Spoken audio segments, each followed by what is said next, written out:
이처럼 들뜨고 소란스러운 시대에 모두가 깨달음을 이야기하고 스스로를 큰 스승이라 칭하는 이들이 수없이 나타나지만 진정으로 깨달은 이는 봉황의 깃털처럼 찾아보기 어렵습니다. 옛 큰 스님들께서는 늘 말씀하시길 천년을 깨닫지 못할지언정 단 하루도 길을 잘못 들어서는 안 된다 하셨으니 참된 깨달음을 얻은 이를 알아보는 것은 모든 수행자가 마주해야 할 중요한 과제가 되었습니다. 당나라 시대 마조도일 선사께서는 84분의 큰 선지식을 제자로 두셨는데 한 분 한 분이 모두 불법의 큰 기둥이 될 만한 인재들이었습니다. 그러나 마조 선사께서는 제자들에게 늘 이르시기를 깨달았다고 말하는 이는 많으나 진정으로 깨달은 이는 드무니 참된 깨달음을 얻은 이를 알아보는 것 자체가 높은 지혜를 필요로 한다고 하셨습니다. 그렇다면 진정으로 깨달은 이에게는 과연 어떠한 특별한 특징들이 있는 것일까요?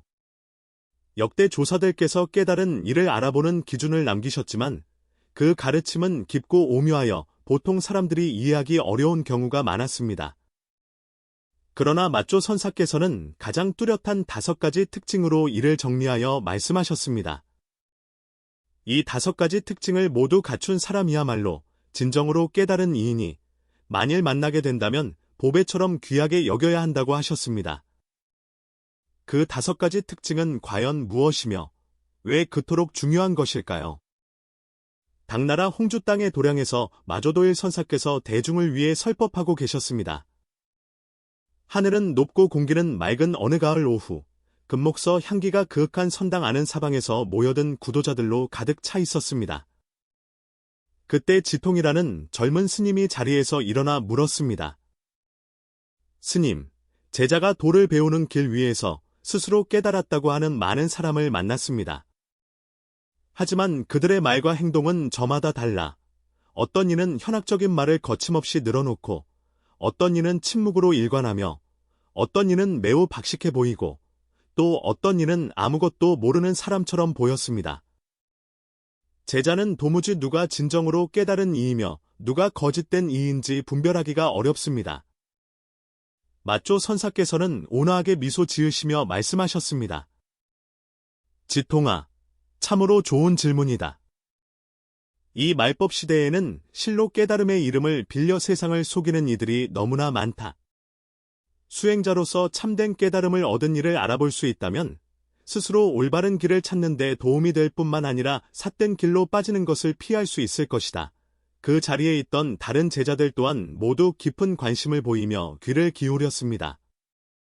그것은 실로 모두가 마음속에 품고 있던 의문이었기 때문입니다. 진정으로 깨달은 이에게는 5가지 매우 뚜렷한 특징이 있다. 이 5가지 특징은 그 어떤 거짓된 이도 흉내낼 수 없는 것이니 이는 겉으로 꾸며낸 행동이 아니라 내면의 깨어남이 자연스럽게 드러나는 것이기 때문이다. 스님, 부디 그 5가지 특징이 무엇인지 가르쳐 주십시오. 지통이 간절한 목소리로 물었습니다. 마조 선사께서는 손가락 하나를 들어 올리시며 말씀하셨습니다. 첫 번째 특징은 마음이 여여하여 흔들림이 없는 것이다.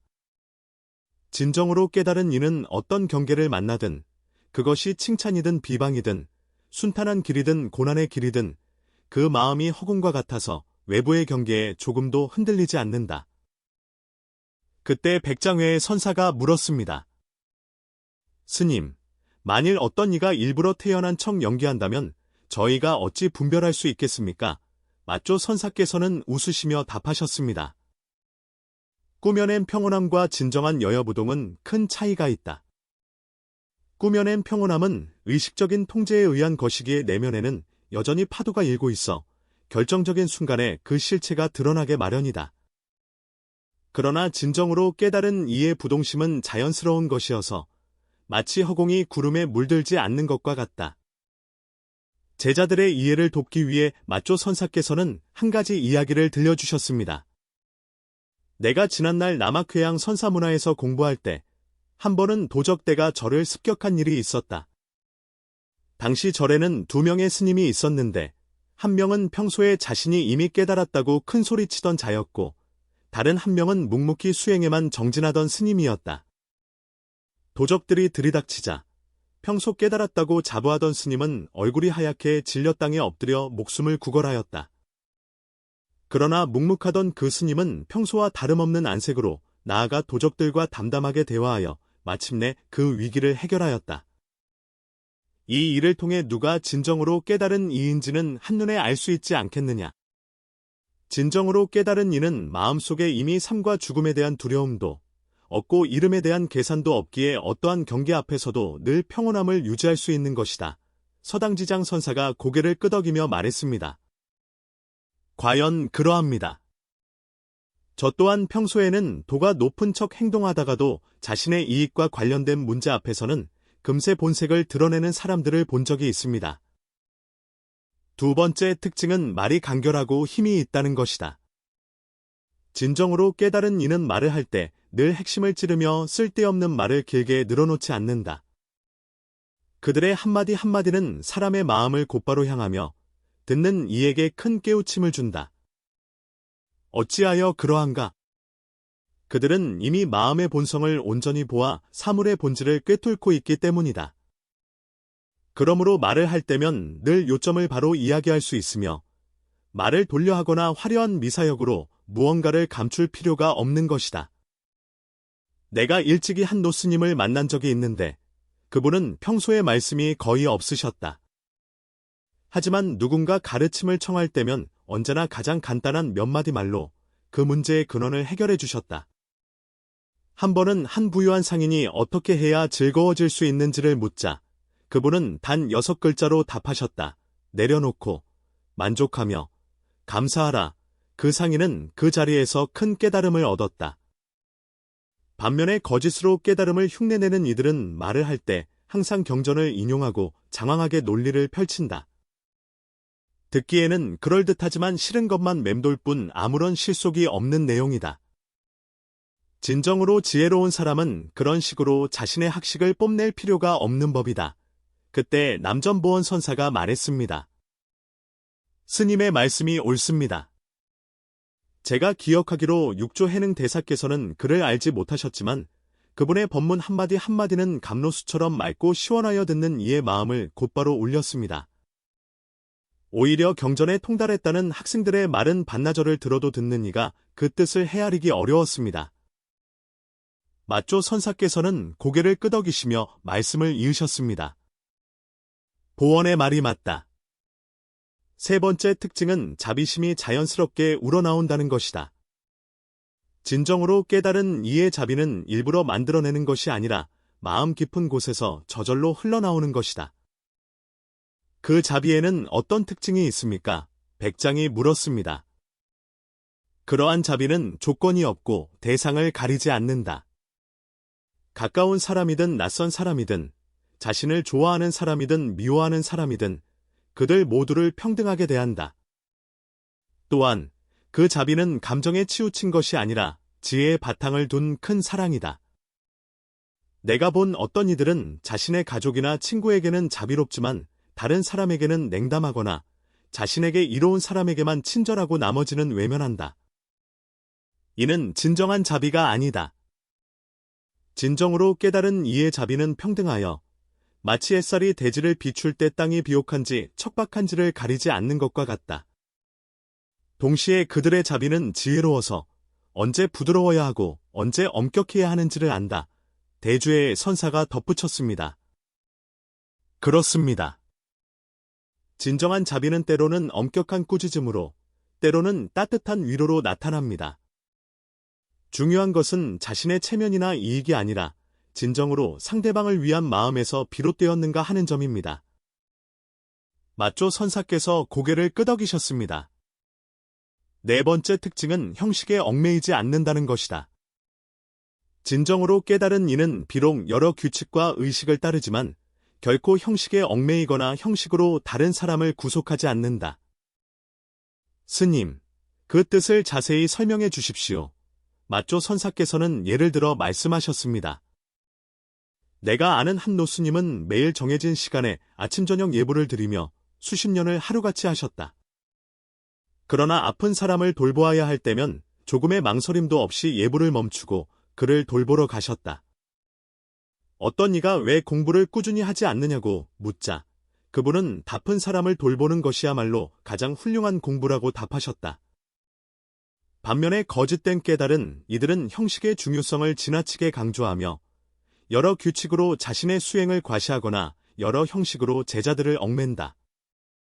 이는 모두 집착의 표현일 뿐 깨달음의 경지와는 거리가 먼 것이다.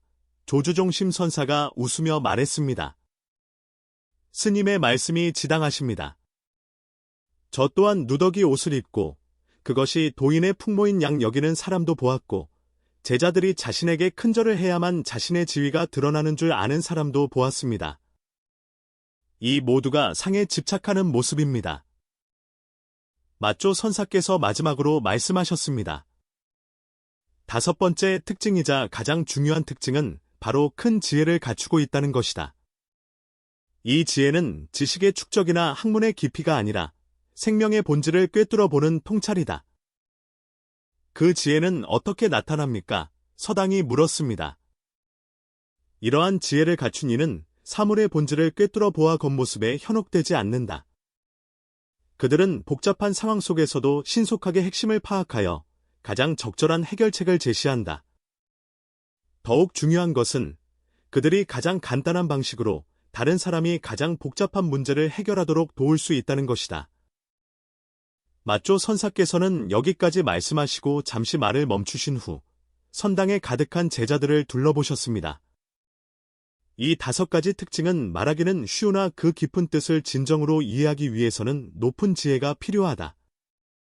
특히 마지막 특징인 큰 지혜에 관해서는 더욱 깊은 오묘함이 담겨 있다.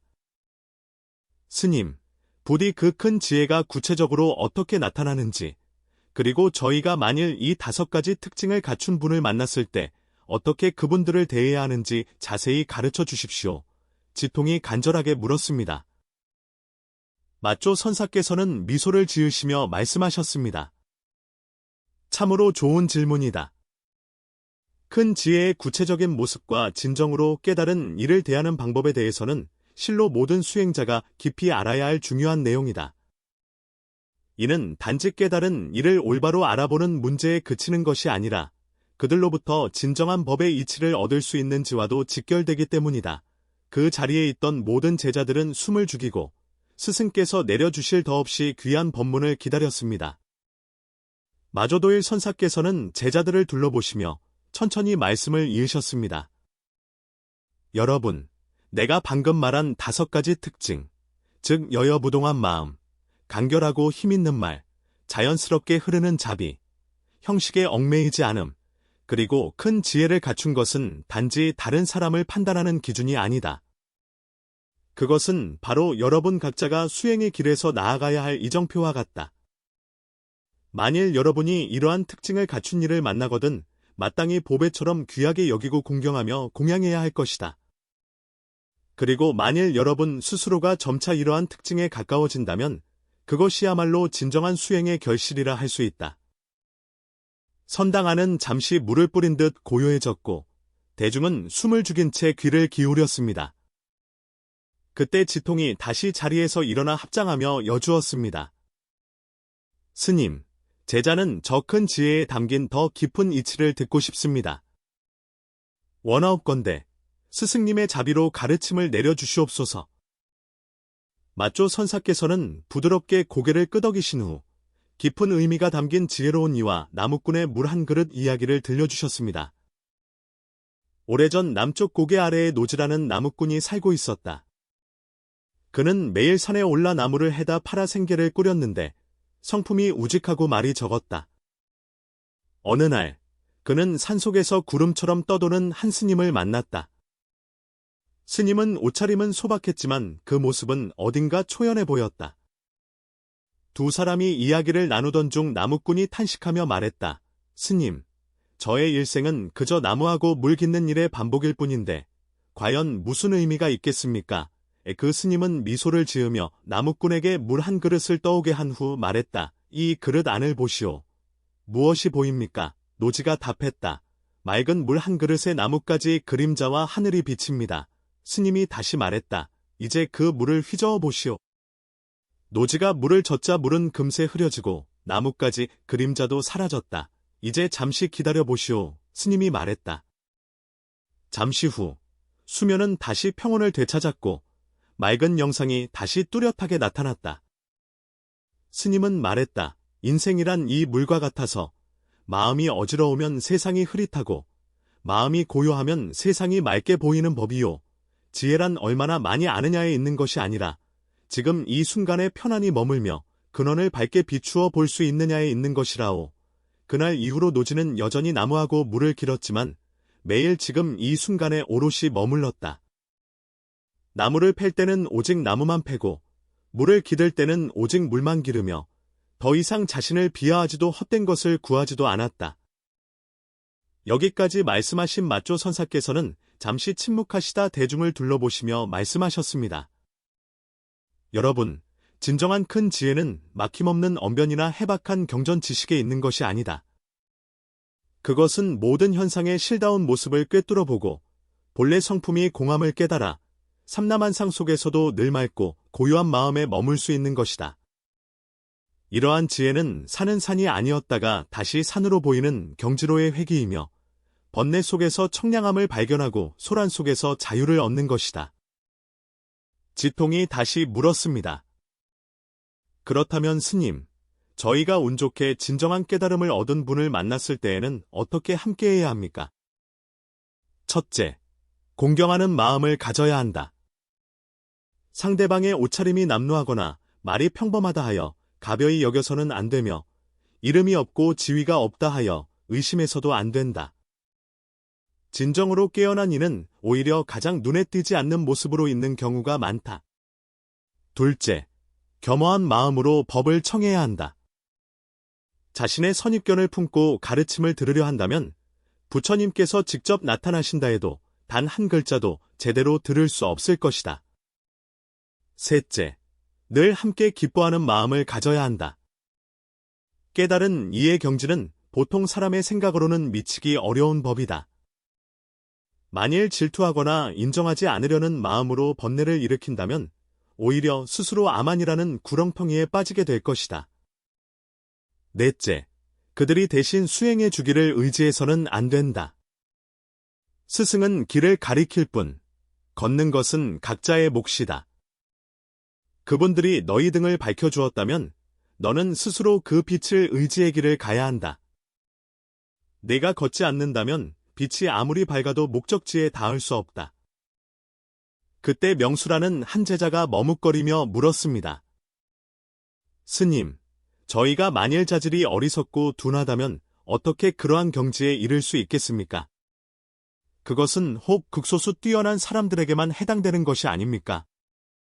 마쪼 선사께서는 온화한 눈빛으로 말씀하셨습니다. 명수야, 기억하거라. 모든 중생에게는 불성이 있으나 다만 망념에 가려져 있을 뿐이다. 진정한 수행은 총명함에 있는 것이 아니라 꾸준함과 진실한 마음에 있다. 너는 강가에 있는 야명석이라는 돌을 아느냐? 그 돌은 겉모습이 어두워 보통의 돌과 다르지 않지만 오직 깊은 밤에 고요히 갈고 닦아야만 그 빛을 드러낸다. 너희의 본래 마음 또한 이 야명석과 같으니 깨달음을 서둘러 증명하려 조급해하지도 말고 스스로를 어리석다 여겨 포기하지도 말라. 매일 꾸준히 마음을 닦으면 언젠가는 반드시 그 빛을 발하게 될 것이다. 마쪼 선사께서는 천천히 자리에서 일어나 선당의 모든 제자들을 둘러보시며 말씀하셨습니다. 내가 오늘 말한 5가지 특징은 단지 남을 알아보라고 한 것이 아니라 바로 너희들 수행의 거울로 삼으라고 한 것이다. 매일 스스로에게 물어보아라. 오늘 나의 마음은 허공처럼 고요했는가? 나의 말은 진실하고 명료했는가? 나의 자비는 평등하고 조건이 없었는가? 나의 수행은 형식에 치우치지 않았는가? 나의 지혜는 만법의 근원을 비추어 보았는가? 만일 너희가 매일 이처럼 스스로를 비추며 수행한다면 비록 당장 크게 깨닫지는 못하더라도 이미 깨어남의 길 위에 서 있는 것이다. 마쪼 선사께서 두 손을 모으고 나직이 읊으셨습니다. 을 깨달아 도를 얻으면 마음이 스스로 자유롭고 구하는 바가 없으므로 큰 자유를 얻으며 집착하는 바가 없으므로 큰 자비가 생겨나느니라. 모든 제자들이 따라 일어나 그 가르침을 찬탄하였습니다. 선당 안은 평화로운 기운으로 가득 찼습니다. 그로부터 수년 후, 지통은 도량을 떠나 사방을 유행하다가 총나라의 한 산골 마을에 이르렀습니다.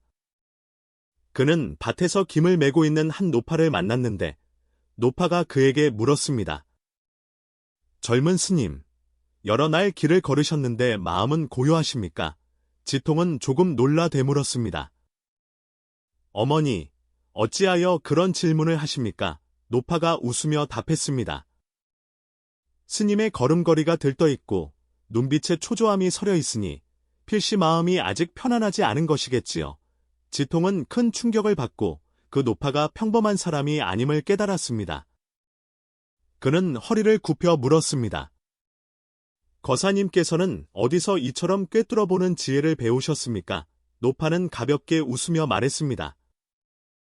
나는 경전을 읽은 적이 없습니다. 그저 매일 밭을 매며 마음을 메고 마당을 쓸며 마음을 쓸 뿐입니다. 지통은 그 자리에서 눈물을 흘렸습니다. 마쪼 스승님께서 말씀하신 진정으로 깨달은 이는 높은 법당 위에 있는 것이 아니라 저작거리나 시골 구석에 숨어 살아간다는 뜻을 비로소 깨달았던 것입니다. 깨달았다고 스스로를 내세우지 않고 묵묵히 마음 닦는 일에만 힘쓰는 이들이 바로 진정한 수행자입니다. 만일 우리가 매일 이 5가지 특징으로 자신을 돌아보고 수행해 나간다면 비록 단박에 크게 깨닫지는 못하더라도 한 걸음 한 걸음 깨달음의 저 언덕에 가까워질 것입니다.